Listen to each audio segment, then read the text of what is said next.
አደገኛ ተንኮሎች በስተጀርባ ሁሉንም ነገሮች በዝምታ የምትከታተል አንዲት ሴት አለች።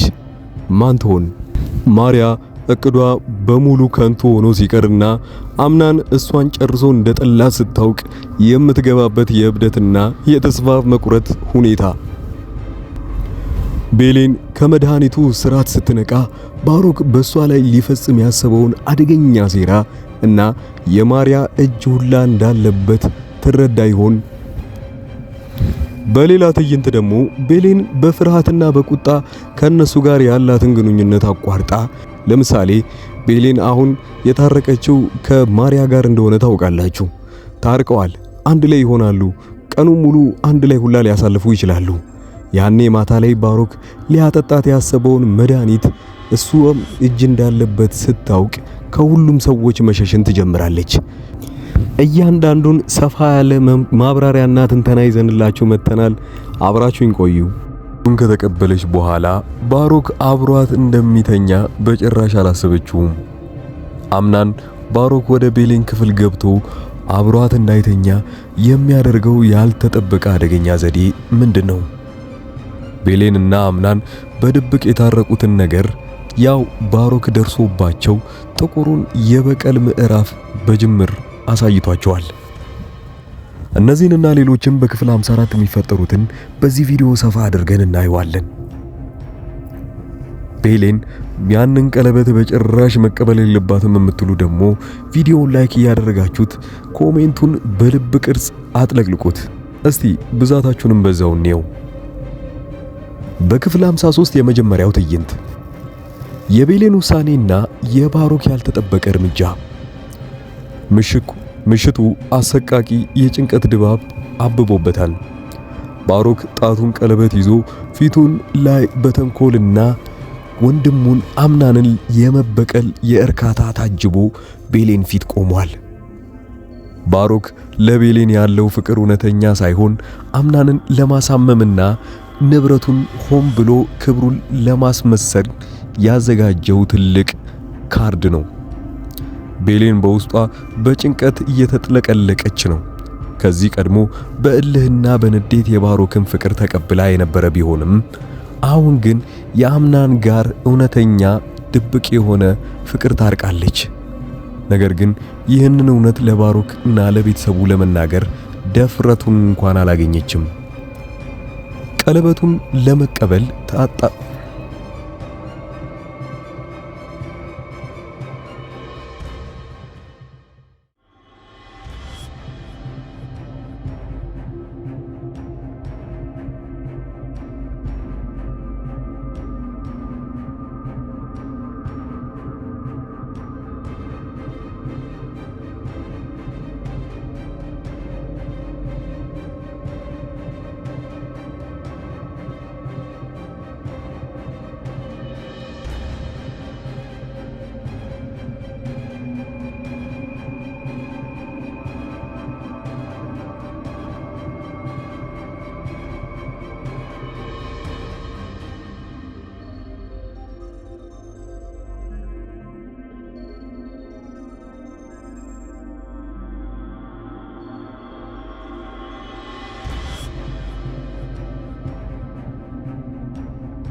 ቀለበቱን አልቀበልም ካለች ባሮክ አምናንን ላይ የሚያደርሰውን አደጋ ይገባታል።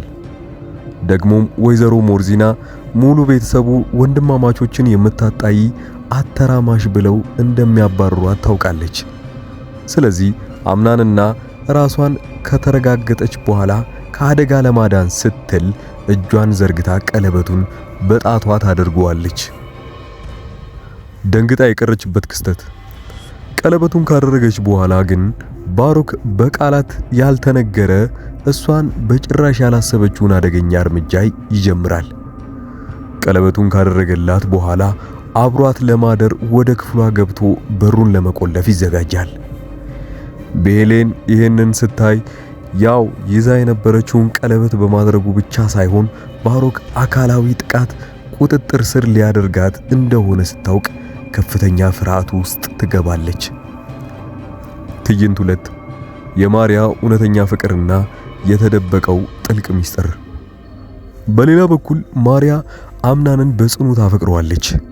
አባቷ ውለታ አምናንን ለሷ በመስጠት ምክንያት ቢሆንም የሷ ፍቅር ግን እውነተኛ ነው።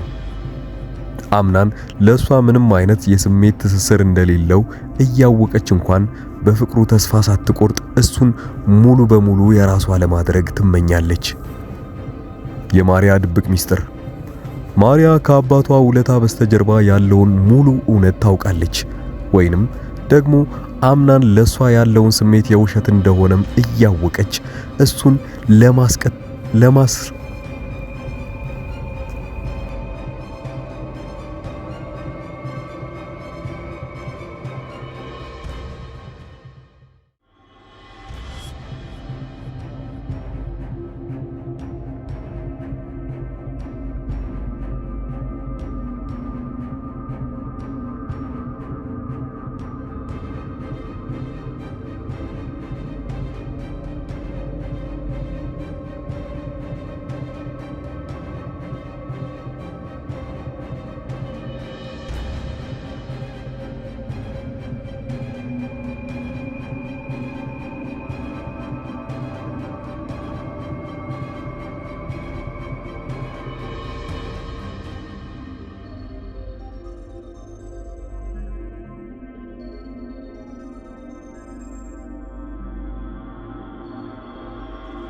ቆይ ምን አይነት ሴት ናት ግን አምናን የምትመቸው? እቱ ሴት ታዲያ እኔ ምን ያንሰኛል? ማለቴ እኔን መርጠኸኝ አሪፍ ጊዜ ብናሳልፍ እውነት የኔ ሴት መሆን የምትችይ ይመስልሻል? በሚገባ አንተ ብቻ እኮ ነህ ስራዬ።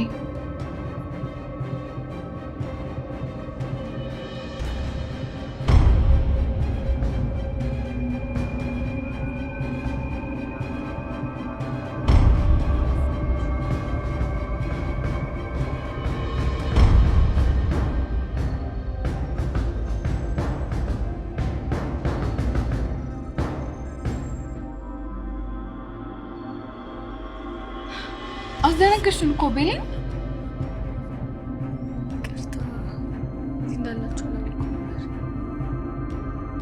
ችግር የለውም።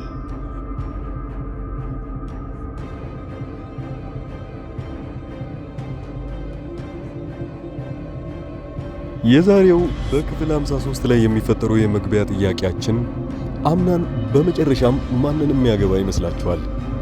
ንጹህና ምስኪኗን ቤሌንን ወይንስ በገንዘቧና በዘዴዋ ልታጠምደው የምትሞክረውን ማሪያ?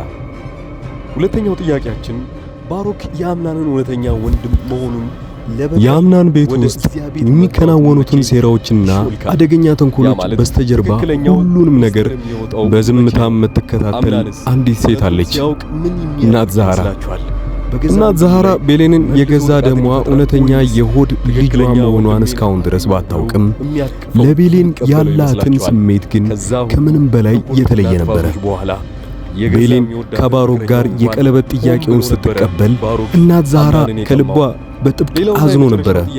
ምክንያቱም ያ ውሳኔ ልክ እንዳልሆነ ቤሌን ልቧ ጸጥታ የጨው ባሮክን ሳይሆን አምናንን መሆኑን በደንብ ታውቃለች፣ የእናትነት ስሜት። ነገር ግን በቤሌን ያንን ቀለበት ባትቀበል ኖሮ እዚያ ቤት ውስጥ ባለጌ፣ ጥቅመኛና የወንድማማቾችን መለያየት ተብላ ስሟ እንደሚጠፋ እናት ዛህራ ታውቃለች። ቤሌን የራሷን አሳልፎ የሰጠችውን የራሷን ስምና አምናንን ክብር ለመጠበቅ ስትል እንደሆነ እናት ዛህራም በጸጥታዋ በደንብ አድርጋ ታውቃለች። የሀያትየው ግትርነትና የማሪያ አደገኛ ጭንብል። በሌላ በኩል ደግሞ የእንቆቅልሹ ሌላኛው ክፍል አለ። ማሪያ እዛ ቤት ውስጥ ምንም ያህል ተንኮለኛና አደገኛ ጥቅመኛ ሴት እንደሆነች እናት ዛህራ በደንብ ትረዳለች። ነገር ግን የቤቱ ትልቅ ሰው የሆኑት ሀያትየው በማሪያ ተንኮል ሙሉ በሙሉ ተሸውደዋል። ሀያትየው ማሪያን እንደ ንጹህና እንደ ደግ ሴት አድርገው ስለሚያዩዋት ለገዛ የልጅ ልጃቸው ለአምናን መዳር የሚፈልጉት እሷን ብቻ ነው። ሀያትየው እዛ ቤት ውስጥ እስካሉ ድረስ ቤሌንን በፍጹም አልወደዷትም። ለአምናንም ቢሆን አይመኟትም።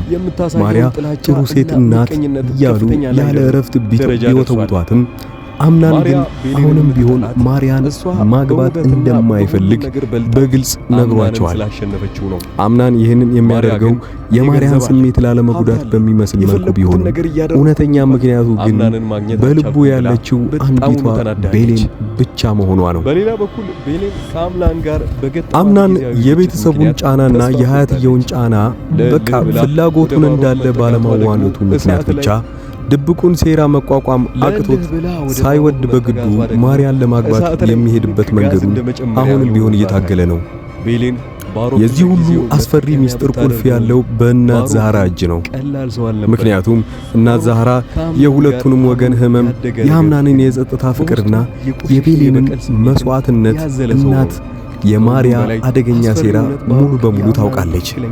ነገር ግን በእጃቸው የተሰረሰ ያህል ምንም ማድረግ እንደማትችል ልቧም በቁም ነገር ይህንን ሁሉ ያውቃል። እናት ዛህራ ይህንን ምስጢር አውጥታ ብትናገር ቤቱ ይበጠበጣል። ዝም ብትል ደግሞ የገዛ ልጇ ሕይወቱ እንዳለ ይረበሽባታል ማለት ነው። እናንተ ምን ታስባላችሁ? እናት ዛህራ የምታውቀውን ምስጢር እንዳለ ለአምናን ብትናገር ኖሮ ሁሉም ነገሮች እንዳለ ይፈታሉ። የማሪያን ትክክለኛ ባህሪ፣ አዲሱ ያሰበችውም ተንኮሏ ምን እንደሆነ ባይታወቅም ግን ወዲያውኑ መታ ቤሌን ይቅርታ ማለቷም ራሱ በጣም ያስፈራት እናት ዛህራን ብቻ ነው። ባሮክ በዚህ በኩል የማሪያን ትክክለኛ እውነታ እያወቀ ቢመጣም ግን እስካገዘችው ድረስ ከሷ ጋር ለመቆም ዝግጁ ነው። ወደ መጨረሻ አካባቢ ያየነው አንድ ነገር አለ። ያኔ ያያችኋት እናት ዛራ ብትሆንም ግን ሜርሲ በቤቱ ውስጥ አንድ ነገር እየሰራች ነበር። ብዙዎቻችሁ ቀልድ ሊመስላችሁ ይችላል። ሜርሲ በቤቱ ውስጥ ሆን ብላ እሳት ትደፋና እዛው ቦታ ላይ ውሃ የተደፋውበትን ነገሮች እንዳለ ኤሌክትሪክ እያሳዘቻቸው ነበር። ኤሌክትሪኩን ያደረገችው ለመጉዳት ያሰበችው ያቺኑ እዛ ቤት ውስጥ የመጣችው ልክ እንደ ፈረንጅ የሚያደርጋትን ሴት ለመጉዳት ነው። ነገር ግን እንደዛ አደርጋለሁ ብላ ምናልባት እዛ ቦታ ላይ ቀድሞ ሌላ ሰው ቢመጣስ? ወይንስ ሕፃኗ ልጅ በእሷ ምክንያት የሰው ነፍስ ሁላ ልታጠፋ ትችላለች። ይህም አደገኛ ሥራ ብዙዎቻችሁ እንዳትረሱ ትላለሁኝ። ሌላው የቤሌንንና የአምናንን አንድ ላይ የመሆን ነገር በጣም ብዙዎቻችሁ ስትፈልጉት ነበረ። ድምጻችሁንም ስታሰሙ የነበረው ቤሌንና አምናን አንድ ላይ ካልሆኑ ምንም እንኳን ይሄ ድራማ እያስጠላን ቢሆንም ከዚህ በኋላ እንመለከትም እያላችሁ አብዛኞቻችሁ አስተያየት ትሰጣላችሁ። ነገር ግን አብዛኞቻችሁ ደግሞ በዚሁ ልክ ድራማው ያልቃል፣ ቤሌንና አምናን አንድ ላይ ከሆኑ ሌላ ምንም የሚያስፈልግ ነገር የለም ብላችሁ ሐሳብ ስትሰጡ ነበር። ምን ትላላችሁ? ገና ድራማው የመጀመሪያው ክፍሎች ውስጥ ነው ያለነው። ድራማ ከ100 ክፍል በላይ ይሄዳል። እናንተም አብራችሁን እስከሆናችሁ ድረስ አሪፍ ነገር እያሳየናችሁ በዚሁ እንቀጥላለን። እኔ አብራችሁ ስተርክ የነበረው በአንድ ድምጽ ሱበይር እባላለሁ። ይህንን ቻናል ሰብስክራይብ ማድረጋችሁን አትርሱ። እስከ ሌላ ቪዲዮ እስክንገናኝ ድረስ መልካም ጊዜ እላለሁ። ቃል አክብሮ ማርያን የሚያገባት ይመስላችኋል?